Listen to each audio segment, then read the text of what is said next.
Hi, and welcome to episode 10 of the IT Provider Network. Welcome to the IT Provider Network. Are you a managed service entrepreneur wanting to take your business to the next level? Do you excel in IT but feel your business management could be better? Join Terry Rossi, where every episode he shares the skills, tips, and tricks that helped him to build a successful worldwide business.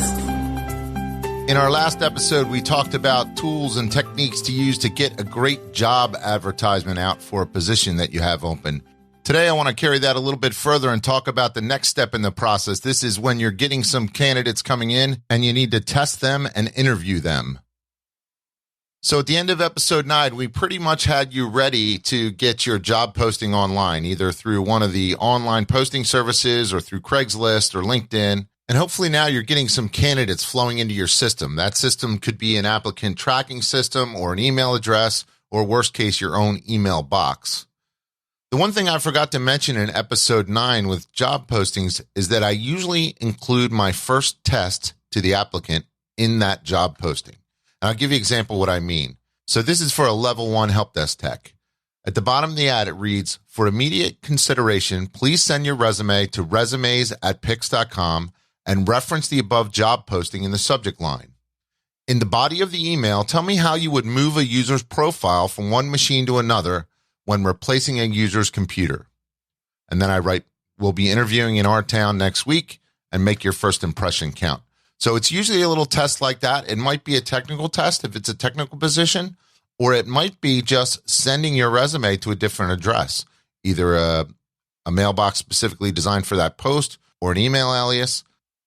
So just by adding that one sentence to the job advertisement, I created 3 little tests for the candidate. Could they send it to the right email address? Did they put the job posting into the subject line? And were they able to answer the technical question? A question that was easily solved by Googling it. So think about that when you're making your ad.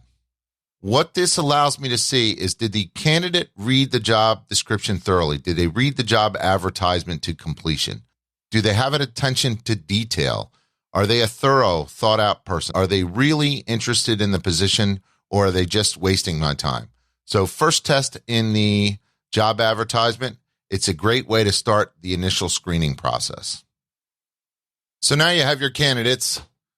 I like to keep them organized by stages. So whether you're doing this in a tool like RecruiterBox or ZipRecruiter or even Indeed, or whether you're just doing it with folders in your inbox, try to start separating the candidate as they come in into candidates that are not a fit, candidates that you might want to move on to a screening stage or a first interview or some testing stages. And that's what we're going to talk about now, some testing stages. So let me tell you some of the things that I've done in the past. So one of the things I do, and I would encourage you to see if it's a fit for your company, is I use some offshore resources for my overnight guys. So I have one guy in India and one guy in the Philippines that have actually been working with me for 6 or 7 years, but it took me a long time to find the right guys. And the way I initially did it was I used a service called Odesk. Now it's known as Upwork. And what Odesk does for me, or Upwork, is gives me a centralized billing platform as well as a really good time management system where I can actually track what my employees are doing and how productive they are. So it tracks their mouse clicks. It shows me screen prints periodically, and just gives me a good platform to do it. But when you first post a job posting there, you get hundreds of responses. So what I did was set up a Skype email box. So what I did was set up a Skype voicemail box, and I recorded a message, and I had the candidates leave me a message. And essentially, this was the first test for those candidates. Can they speak English? Can I understand them on the phone, right? Not that my overnight guys really do a lot of phone work, but I want them to be able to speak English and be able to put together a sentence. So that was the first test. If they didn't pass the English speaking test, boom, they went right in the not a fit category. The second test that I would give them, and this was not really for offshore people, but for really all technical candidates, was I would use a video interview service. So the one I chose was SparkHire, and you can find a link to SparkHire in the show notes. SparkHire allowed me to ask the candidates 8 to 10 questions in a textual format, or I could actually record it video to them, and then they would record back a video to me. When I was doing a lot of hiring, I found this service invaluable. It showed me a few things about the candidate. First, did they have the balls to get on a video camera and actually send me a video message? It sounds easy, but it takes a little bit of chutzpah to be able to do that. The second one was I could actually ask them some tough questions and give them a little time to think about their answers. So kind of, what are your salary requirements? What would your old boss say about you? Those types of questions that I wanted to kind of get the feel of how they responded. I want to see the look on their face. Spark Hire was a great tool to allow me to do that. And again, if they made the cut, I moved them forward in the process. If they didn't make the cut, I moved them backwards in the process or marked them as not a fit. These interviews that I was doing on Spark Hire were one-way interviews. So the question was static. The candidate could respond and have, I think it was 30 seconds to a minute to respond to each question. And then I would get emailed the answer. And I had that process tied into my interviewing system so that, again, based on the results of that, I would move the candidate forward or mark them as not a fit. So Spark Hire is real good for one-way interviews. There's another, I know HireVue is one, and there's also another service out there called Talent Rooster. So you might want to check them out. I've only had experience with Spark Hire, and I was very happy with the service. Now, if you want to do two-way video interviews, which is great if you have a remote applicant, for example, I have some clients in New York. That's about a 4-hour drive from me, 3.5-hour drive sometimes, depending on traffic. I'll do a GoToMeeting interview, and that's a great first interview, right? Get the candidate on GoToMeeting, have a nice interview. You can bring in multiple people if you want. You can even have, lurker people within your company that are not participating in the interview, but they're listening live or listening to the playback afterwards.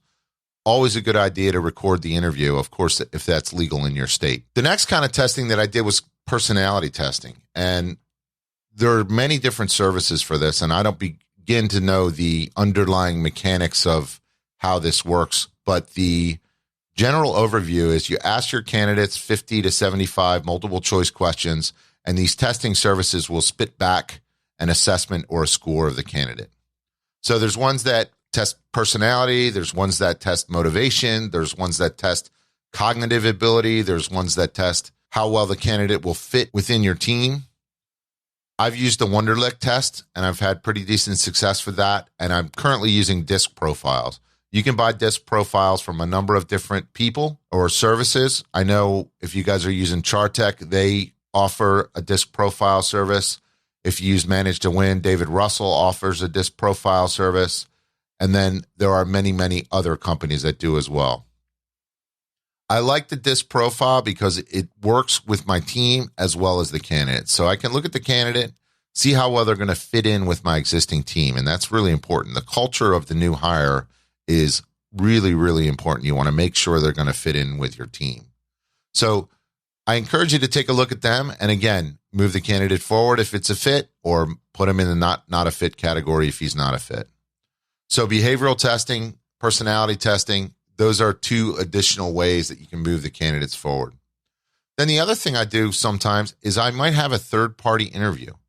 So sometimes your gut tells you that a candidate is really good and you really, really like them, but you're biased. You formed an opinion in the first minute or two, and sometimes that opinion can steer you wrong. So I'll either ask someone involved in my company that's not a part of the direct team, or I might even ask someone outside of the company. And this is where a third-party coach, if you work with one, might be able to help you, or someone in your peer group might be able to interview them on your behalf. It's amazing what you can find and see by having someone with a fresh set of eyes with really no vested interest take a look at a candidate you're going to hire.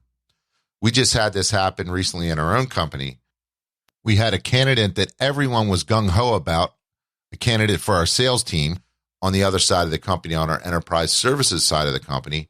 And he looked good, he smelled good, he acted good, but then we caught him in a lie. And that only happened when we had a face-to-face interview and we were able to force questions that were not part of the normal interview routine. So we had two guys, myself and another person, that interviewed this guy at the very, very tail end. I mean, talking offer letter day.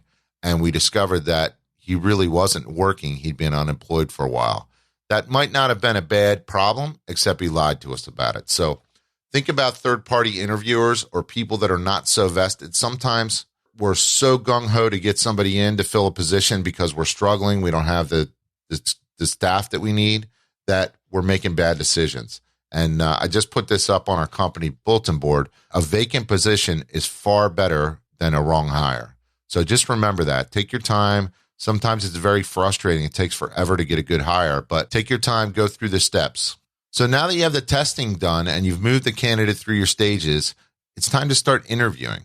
And there's a few tips I want to share with you on interviewing as well. There's a lot of resources on the internet about interviewing, so I won't kill you with it. But the first one, and this is really important, is build a rapport with the candidate. And try to do this right in the first couple minutes.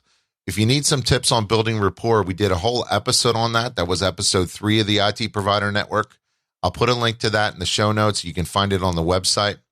You need to take a couple minutes and ask some ice-breaking questions. Get the candidate to open up a little bit and feel at ease. You remember, he's looking for a job. He's probably nervous. You want to try to put him at ease so you can have a good conversation. So a couple of the ice-breaking questions I ask, and I just actually did this yesterday. We were interviewing a new candidate where, how was the ride to the office? You look at their resume, you find out where they live, and you say, oh, did you come down this road? How was the road? How was the travel? How did it compare to your job or your previous job? Is it better commute, worse commute, etc.? Those kind of questions will get the candidate talking about his ride in. Always offer him something to drink. Would you like a water or a coffee? Can I get you something to drink? I always do that at the beginning so I don't have to interrupt the flow of the interview. That's usually my first question. And then I kind of ask them to tell us a little bit about themselves. There are certain things you can't ask them, and you need to know those boundaries. But the candidate can tell you anything he wants. So if he wants to tell you he's married with 3 kids, that's fine. He can tell you that. If he wants to tell you his religious background or anything like that, he can tell you that. You just can't ask about it. So it's good to get him talking about himself, try to break the ice a little bit. If he says he has kids, you can talk about kids, and then you can start building a relationship with this person, building rapport. I also encourage you to concentrate kind of on their soft skills, right? When you're in that interview, you have a real good chance to see how this person interacts with other people. And, I go back to my old saying, someone's always selling somebody. They should definitely be trying to sell you in this interview. If they're sitting back in their chair and they're laid back and they're, looking at their phone, probably not a good fit. If they're attentive, they're sitting up straight, they're answering your questions directly, they're trying to give you a thoughtful answer, then, that's a real good thing. Especially in our business, when people are spending their days troubleshooting, you want to make sure you have a candidate that's really, really in tune with listening. Listening is a big part of troubleshooting. And if they're not listening in the interview, they're not going to listen to your customers. I have another saying in my company, and that's they're never any better than the interview. So if you think the guy is just okay in the interview, it's probably not a fit, right? You want to strive for A players. You can't get all A players, but you want to find the guys that are B pluses that you think you can mold into A's, the people that have the drive and the potential to really be something. And that's where the soft skills come into play. If they can't hold a conversation or if they can't wow you in an interview, they're not going to really wow your customers either. So I encourage you to take a look at that. Of course, in our field, we have to focus on technical skills too. And I encourage you to test for that as well. I don't need to tell you how to do that you guys know what you do. You can tell if someone's snowing you in an interview if you're talking about VMware and they don't know what you're talking about. You think they're a VMware expert. It's funny, for techs, we often find, 40 different technologies listed on someone's resume, when in reality they have experience with 2 and they've laid eyes on 38 of them. So be careful of that as well. I also encourage you to check their social media profiles. Again, if you're using a candidate tracking system, a good one will do this for you, but it's good to even snoop out a little further. Look at their email address, put it into Google. Go into Facebook, put in their email address. Go into Twitter, put in their email address, put in their name. Try to figure out what their profiles are. A lot of these guys are pretty smart. They change their profiles to their first name, middle name when they're interviewing, something like that. But you can often find them anyway. Sometimes it's crazy, this stuff you see on people's social media profiles, especially when they're job hunting. So make sure you check them out. The other thing that I would do is make sure that the personality of the candidate fits the job and the team they're going to work on. So, let's talk about the job first. There's certain jobs where personality is a big part of it, right? Phone etiquette is a big part of it. Diction is a big part of it. There's other jobs where it doesn't matter as much. But in general, you want someone that's a people person. We're in the people person industry, right? So even if they're in finance or accounting, they're still going to be talking to your customers, and you still want them to have enough social skills to be able to have a conversation. So be thinking about their social skills and how well they're holding a conversation while you're interviewing them. One of the tricks that I like to use during an interview is just being quiet. So making sure you're not talking over the candidate. A lot of times I'm in group interviews and I find the interviewer is babbling on and on and on about the company. It's just like copywriting, right? Nobody cares about you. They only care about them. So you want to give the candidate a chance to talk during the interview. You also want to see if they did any research on your company. So that's another test you can use. What do you know about our company? Did you look at the website? What do you see that you like? Where do you see yourself fitting? I use all those kinds of tests to see how well they prepared for the interview. So don't forget to do that, and don't forget to shut up. You also want to make sure when you ask questions of the candidate, you include questions like, how did the candidate feel? So tell me about a time when you screwed up at work and how did that make you feel? Or tell me about a time when you accomplished something really good for your team and how did that make you feel?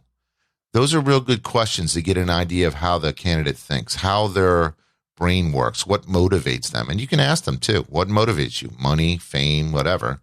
Just kind of good questions to get a feel on the candidate. So I have a couple other random tips that I picked up in my research for this, and I think they're pretty good. The first one is use interview templates. So standardize the questions, especially if you're going through multiple candidates. If you have 20 candidates for a job, try to ask the same 20 questions at a minimum to those candidates so you can compare their answers. I think that's good advice.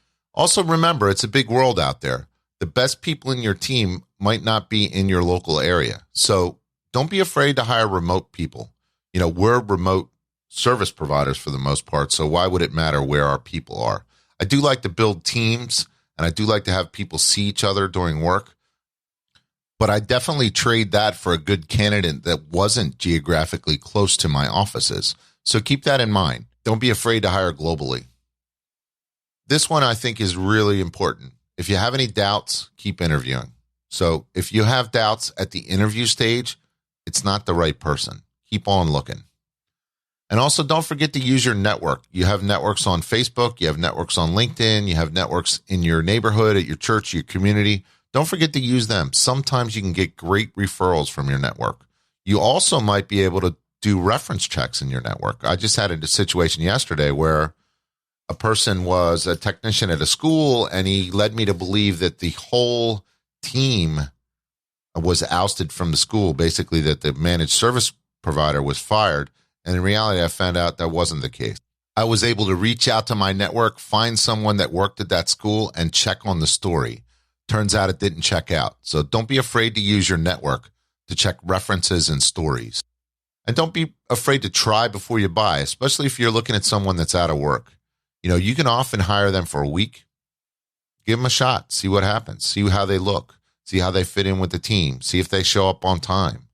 The hiring market is really tough for technology. So if they're out of work, there's probably a reason they're out of work. Now, that's not true all the time, and I do feel bad for people that are out of work for extended periods of time, but I want to make sure my company is healthy first. So I'll give them a try before you buy. Invite them in for a day or a week to work. And then lastly, don't forget to invite your team in for the final interview.